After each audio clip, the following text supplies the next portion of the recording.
How to make our mental pictures come true. A series of easy lessons in the art of visualizing. Copyright 1922 by George Schuebel. Preface. Among the imaginative stories of our childhood days, who does not recall the charm which Aladdin and his wonderful lamp held for us? How marvelous were the things which came to pass each time that he rubbed it. How often in our childish imagination did we wish for such a wonder lamp, which would provide us with all the things which our hearts desired. Yet this fancy of childhood is father to a wonderful scientific fact possible of being demonstrated mentally, and of being universally used to satisfy every requirement of the human heart. We are each one of us a mental wonder lamp, manifesting a form of power more marvelous than ever was the light which shone from Aladdin's lamp. What is this form of power of which we speak? For want of something more comprehensive, we call it the visualizing power of the mind. Yet it is more than this. Its action involves a whole series of manifestations. We observe that it formulates, differentiates, specializes, chemicalizes, and projects itself in us and through us, so that by means of it our heart's desires are formed into thought images, and then by a further process of differentiation and specialization, they are projected and materialized until they become the visible objects of our outwardly visible world. What do we know about the nature of this form of mental power? Very little. It is barely as yet within the grasp of our comprehension. But we have taken cognizance of its operation and results, just as we have of electricity, radioactivity, and other forms of power. In what manner does it operate? The question is best answered by observing the inner conscience, intraconsciousness, and objectively unconscious working in us and through us. In our lives, we have noted very definitely that certain things which we have strongly desired and held as thought images in our consciousness have, after a time, come true. From the seemingly invisible side of things, they have made their appearance on the outwardly visible side of things. This is not a miracle. It is not some rare phenomenon. It is not even unusual. It is simply the normal, continuous, unconscious functioning of this form of power. Our natural desires are spontaneously and continuously shaping themselves into objects of thought, and these into thought images which are being impressed, developed, and reproduced outwardly all the time. By its action upon mind substance, our desires, our mental images become concrete outward realities, visible to the physical eye. That is how all things which we are able to see, touch, and otherwise outwardly sense in this world have come into outward existence, either in a universalized or individualized sense. Heretofore, this formulative process has been largely a haphazard one. Our needs, for the most part subconscious, have simply brought this power into action automatically in a perfectly natural way, with more or less outward success. But now, in mental science, we have begun to study the process by watching its operation within ourselves and others, so that instead of an unregulated process, it becomes one which can be regulated and controlled.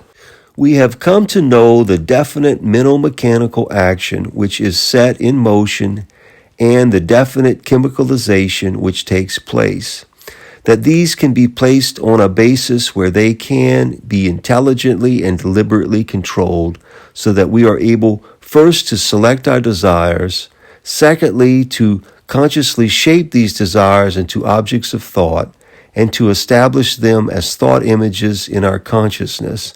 And from this point on, we can deliberately exercise this power so that what we desire and see inwardly can be reproduced outwardly as a part of our outward world of things.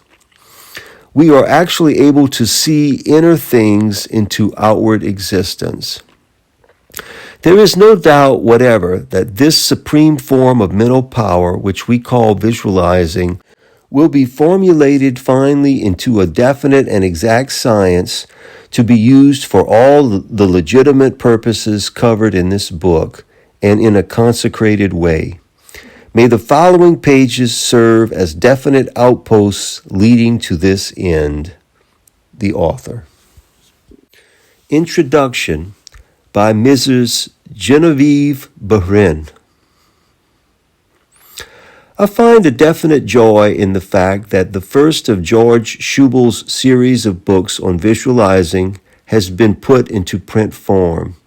There is a thirst for knowledge and an increasing need at the present day for books of this kind. Each day, the study of mental science is becoming more and more resorted to by those persons who, discovering the futility of their struggle against the laws of our increasingly complex life of today, are learning to adjust themselves and to work with these laws. When this is done, they find that they are working in harmony with a power which enables them to accomplish what otherwise would be seemingly impossible things. To those who are but slightly acquainted with the universal truths of applied mental science, I recommend this book. The author was one of my early students, and his own wonderful prosperity and success in business and financial affairs is, to my mind, the best demonstration of the facts which he offers to others in this present volume. He has given us a clear, analytical exposition of visualizing, and any imagined veil of mysticism which may have surrounded this subject in the past has been removed under the strong and comprehensive light which he has thrown upon it. In my own experience, visualizing for practical purposes came as an inspiration after reading Judge Troward's work on mental science. It provided the necessary means for my sojourn to England and my extensive studies as Troward's personal pupil, and in the 6 years of my work in New York, I have demonstrated the practicability of this power with most remarkable results, personally and for others. Visualizing is nothing more than the process of the impersonal, universal, unspecialized, undifferentiated mind seeing itself into the specialized, the concrete, and the particular, bringing the inward, seemingly unseen universe with all its multitudinous and ever-shaping forms into outwardly visible existence. It is a specialized operation from a specific center for the specific purpose of bringing substance into the outward concrete form. And all that is necessary is for us to personalize this power for our particular needs. When thus deliberately applied, visualizing can be made to do away with hospitals, asylums, prisons, charitable homes, and institutions now devoted to the correction of poverty, disease, and crime. The desire of each individual heart, whether for health, wealth, love, harmony, peace, beauty, happiness, or whatever other form of good may be sought, can be materialized into the outward without breaking a single law of society, without injury to oneself or anyone else, or without taking anything away from anybody else. Visualizing serves as the means of a never-ending source of supply for all. We are able to get all that we want out of the everywhere of substance from which our pictures take form. The limitlessness of what we may have out of this unlimited immensity is proportioned only by the limit of our own consent or recognition of these resources. In conclusion, may I say that the time will come when visualizing will be taught in the schools and universities of the world as a natural science, whereby providing a single, direct, and orderly means for securing all those things of life which we need for our welfare and happiness here.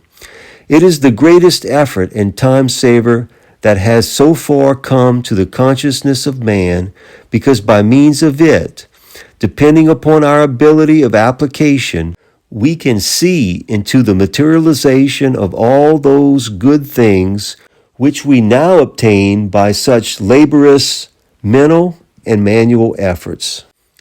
End of introduction. Contents. Part 1. Mechanics of visualizing. Part 2. Chemistry of visualizing.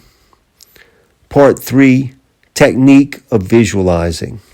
End of introduction to How to Make Our Mental Pictures Come True by George Schuebel.